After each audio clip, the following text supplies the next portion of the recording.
Hello, my dear students, my dear 7th class. This is the last topic of your chapter number 4, the Mughal Empire in the 17th century and after. अब आप इसमें दो चीज़ सबसे important समझने वाले हैं कि उसके बाद का कैसे क्या हुआ और 17th सेंचुरी का यहाँ पे मतलब हुआ स्टूडेंट्स कि 1600 के बाद और ये 1699 के बीच की बात हो रही है, ठीक है ना। तो ये 17th सेंचुरी का मुग़ल एम्पायर है, उसके बारे में हम बात कर रहे हैं कि उस टाइम हुआ क्या, कितना स्ट्रॉन्ग था, क्या चेंजेस आए, और उसके बाद ये चैप्टर फिनिश होगा। The administrative and military efficiency of the Mughal Empire led to great economic and commercial prosperity. Simple सी बात है कि जब आप अपने प्रशासन को, शासन को और मिलिट्री एफिशिएंसी जो आपकी सैनिक क्षमता होती है उसके बेस पे मुग़ल एम्पायर जो था लेड मतलब आगे बढ़ता रहा, great economic and commercial prosperity, बहुत ज़्यादा व्यापार में भी ये लोग आगे रहे, बहुत धनवान भी थे, काफ़ी इन्होंने स्ट्रॉन्ग अपना बेस बनाया। और कॉमर्शियल का मतलब होता है ट्रेड से रिलेटेड, जितने भी बाहर से अफ्रीका से एशिया के अदर कंट्रीज से जो व्यापार होता था, बहुत मतलब प्रॉस्पेरिटी मतलब गेन की मुग़ल एम्पायर ने। International travellers described it as the fable land of wealth.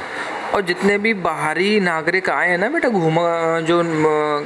घूमने वाले नागरिक होते हैं जिनको हम हमेशा विदेशी यात्री बोलते हैं, जब वो यहाँ आए हैं घूमने उस टाइम पे और उन्होंने यहाँ पे इस पूरे सिस्टम को देखा, मुग़ल एम्पायर को देखा, इंडिया को देखा, तो उन्होंने इसको बहुत ही फेबल लैंड ऑफ वेल्थ मतलब एक बहुत ही संपन्न जो देश है, संपन्न ज़मीन है, उसका दर्जा दिया यहाँ पे बाहर से आने वाले ट्रैवलर्स ने। But these same visitors were also appealed at the state of poverty. But ऐसा नहीं है कि सिर्फ वेल्थ ही चीज़ें थी, इन्हीं विजिटर्स ने यहाँ पे जो स्टेट ऑफ पॉवर्टी है, जो गरीबी है, उसको भी बेटा सामने रखा है। That existed side by side with the greatest opulence, जो कि ये एग्जिस्ट का मतलब होता है मौजूद थी, साइड बाय साइड। किसके साइड? चाहे हम बहुत प्रॉस्पेरस थे, चाहे हम बहुत वेल्दी थे, लेकिन साइड बाय साइड पॉवर्टी भी थी वहाँ पे। ग्रेटेस्ट ऑपुलेंस का मतलब हुआ कि जो हमारी महानता थी, जो हमारे महान काम थे, उसके साइड से गरीबी भी उस टाइम कहीं ना कहीं थी, ठीक। क्योंकि अच्छी चीज़ वही लिखी जाती है कि जब ये भी बताया जाए गरीबी भी थी, अमीरी भी थी, अच्छा धार्मिक माहौल था, एवरीथिंग थी, तो हमें ट्रू हिस्ट्री पता चलती है। द इनइक्वलिटी मतलब जो बराबरी का दर्जा नहीं था, विषमताएं थी, ठीक, अलग अलग चीज़ें थी। वर्क ग्लेरिंग, वहाँ साफ साफ दिखती थी असमानताएं। Documents from the 20th year of Shahjahan reign 20th year लिखा है of Shahjahan reign inform us that the highest ranking. अब जब बात हुई है तो बात आ रही है 20th year of Shahjahan reign, documents मिले हैं। 20th ईयर का मतलब ये हो गया शाहजहां जब रूल कर रहा था तो उसको रूल करते करते जब 20 साल हो गए थे, ठीक, जब 20 साल हो गए थे तो उसमें हमें इन्फॉर्म मिलता है, मतलब जानकारी मिलती है कि the highest ranking mansabdar were only 445 number in out of a total of 8000। अब आप सोच के देखिए उस टाइम जो हाईएस्ट रैंकिंग का जो मनसबदार था उसके पास 445 नंबर्स रह जाते हैं, जो कि टोटल 8000 में से बात हो रही थी पहले, यानी कि पहले ज़्यादा होता था, अब थोड़ा सा कम हो गया। This small number a mere 5.6% of the total number of mansabdar. अब पूरे टोटल मनसबदार की जब बात हो रही है 8000 की, तो उसका सिर्फ 5.6% है, और ये रिसीव्ड करता था 61.5% ऑफ टोटल एस्टिमेटेड रेवेन्यू मतलब जितना टैक्स ये लोग लाते थे किसानों से और व्यापार से, हर तरीके से जो टैक्स और पैसा खजाना भरते थे मुग़ल दरबार का, तो 61.5 था।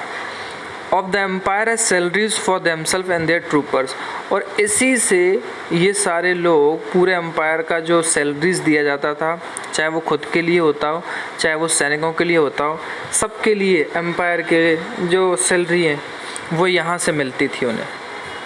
अब सोचने वाली बात यह है कि 5.6% मनसबदार और कलेक्ट कर रहे हैं 61.5, पूरे एम्पायर की सैलरी उसी बेस पे बन रही है, और साम्राज्य बहुत बड़ा था मुग़ल दरबार का।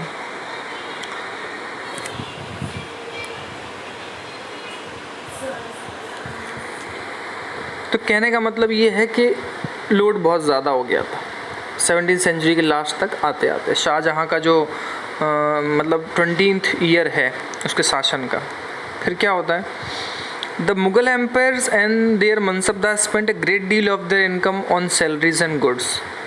अब आप ये भी देखेंगे कि जो मुग़ल एम्पायर हैं, एम्परर हैं, बादशाह हैं, और उनके जो मनसबदार हैं, उन एक बहुत स्पेंड मतलब खर्चा हो रहा है किस पे, income on salaries and goods. ठीक, मतलब उनके लिए ये खर्चा और इनकम दोनों को, स्पेंड और इनकम्स और इन सब चीज़ों को मतलब डील करना एक मतलब बहुत बड़ी चुनौती हो रही थी, क्योंकि जिस तरीके से मनसबदारों की वैल्यू कम हो रही है, रेवेन्यू बहुत कम लोग कलेक्ट करके ला रहे हैं और उसके बेस से पूरे एम्पायर का खर्चा चल रहा है, ये अपने आप में बड़ी प्रॉब्लम थी। This expenditure benefit the artisan and peasantry who supplied them with goods and produce. अच्छा, ये सारे जो खर्चे थे उससे फ़ायदा मिला आर्टिसंस को, जो कार्य मतलब तरह तरह के लोग होते हैं, मूर्ति बनाने वाले, पेंटिंग बनाने वाले, वो सारे लोग किसान थे उनको, जिनको कि गुड सप्लाई किया जाता था, और वही लोग पैदा भी करते थे। ये भी चीज़ ध्यान रखें भाई, आर्टिसन अगर मूर्तियाँ बना रहा है, कुछ और मिट्टी के बर्तन कुछ बना रहा है, शानदार चीज़ें बना रहा है, तो प्रोड्यूस वही करता है, तो वही बेचता है, तभी तो टैक्स मिलता है। किसान जब फसल उगाता है और जब वो अपनी फसल को बेचता है तभी तो टैक्स मिलता है, रेवेन्यू मिलता है मुग़ल एम्पायर को। ठीक है, but the scale of revenue collection left very little of investment in the hands of primary producers. लेकिन हुआ क्या, जो इन्वेस्टमेंट है, इन्वेस्टमेंट का मतलब होता है कि जब आप किसी चीज़ में पैसा लगाते हैं उसको बढ़ाने के लिए, चाहे किसी की शॉप हो, चाहे किसी की खेती हो, जब आप उसमें पैसा लगाएंगे नहीं, इन्वेस्ट नहीं करेंगे, तो आपको मिलेगा क्या, तो जो कलेक्शन आता है रेवेन्यू का वो बहुत लेफ्ट वेरी लिटिल, बहुत कम रह जाता है। ठीक, the peasant and the artisan, और सबसे ज़्यादा इसमें कौन लोग थे, पीजेंट थे, आर्टिशन थे। बेटा इन लोग के पास तो ऑलरेडी क्या पैसा हमेशा ज़्यादा होता है, नहीं, ये तो ऑलरेडी टैक्स पेयर सबसे ज़्यादा है, तो जब आप उनको कुछ देंगे ही नहीं, जब उनको कुछ इन्वेस्टमेंट नहीं मिलेगी, तो वो कहाँ से कुछ उगाएंगे, प्रोड्यूस करेंगे। ठीक है, आगे बढ़ते हैं। The poorest among them lived from hand to mouth and they could hardly consider investing in additional resources. अब इन सब में जो पुअरेस्ट लोग हैं, चाहे वो पीजेंट हो, चाहे आर्टिसन हो, भाई हर तरह का किसान होता है ना, गरीब भी होता है बेचारा बहुत, किसी के पास ज़मीन अच्छी होती है तो वो ठीक है प्रोड्यूस कर लेता है।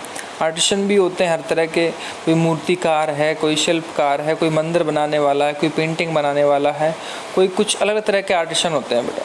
तो हर कोई एक लेवल का नहीं होता ना, कुछ लोग नॉर्मल भी होते हैं जिनका खर्चा पानी चलता है।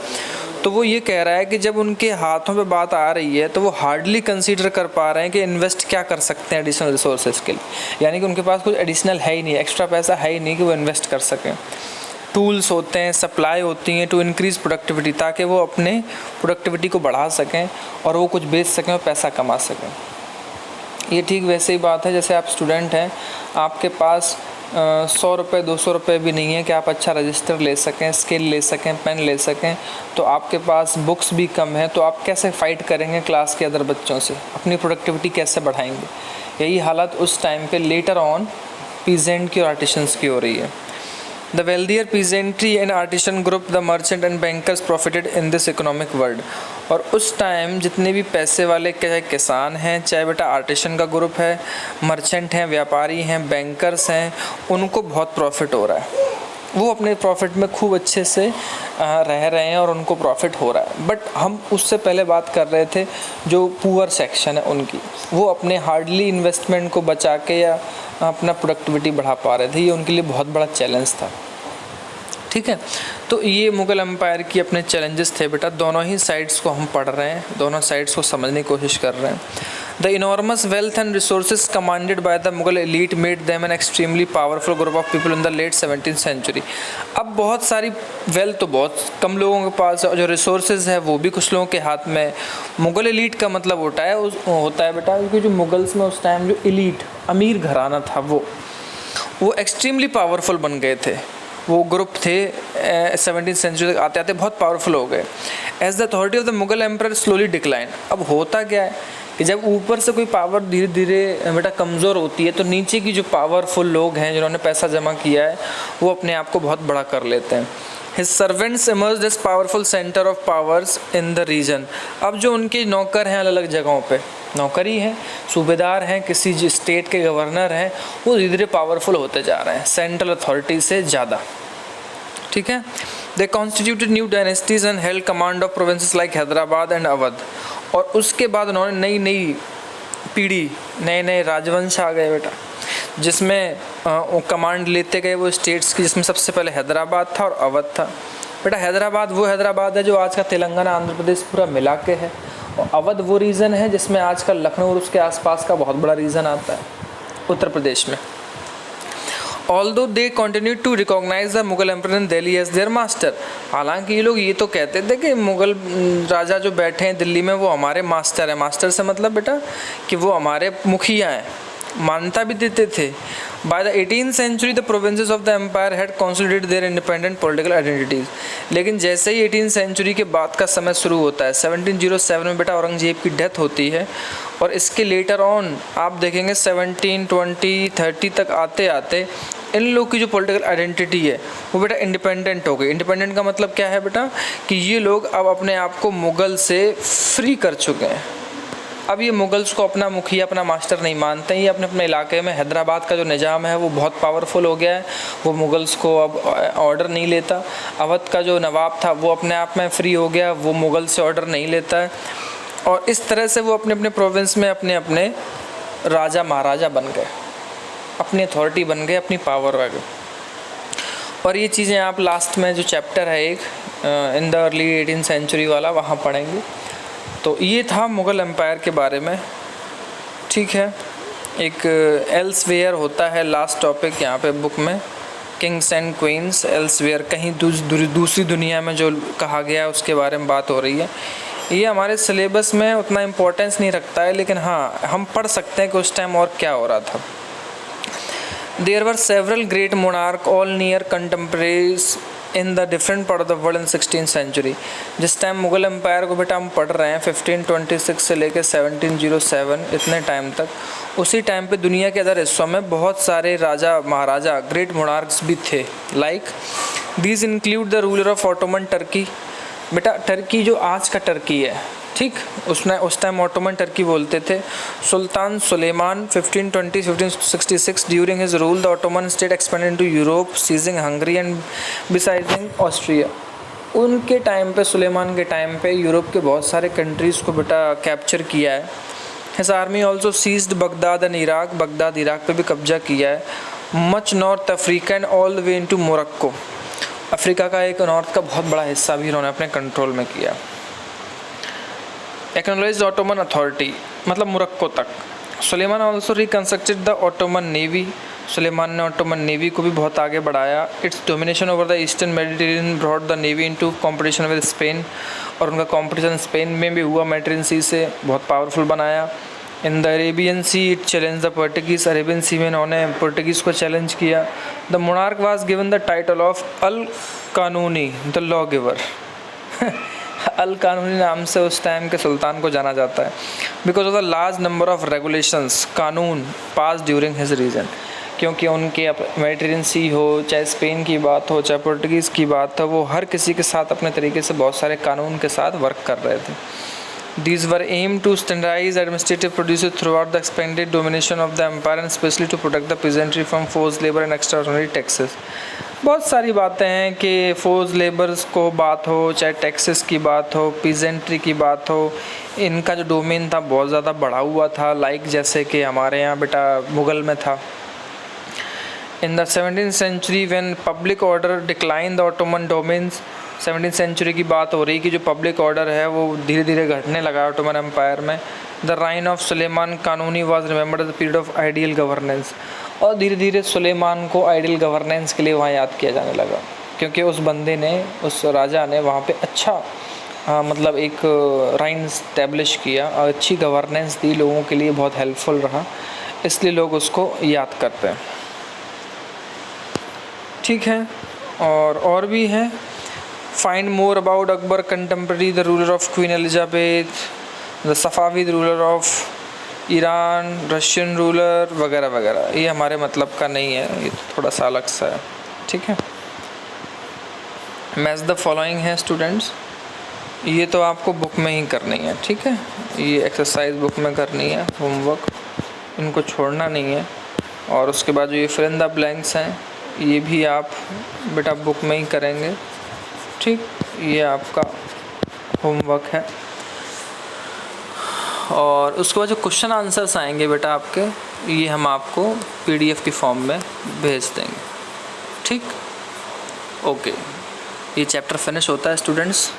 और भी कोई अगर आपकी प्रॉब्लम हो तो आप शेयर कीजिएगा, मुझसे पूछ लीजिएगा। Okay class, thank you, have a nice day.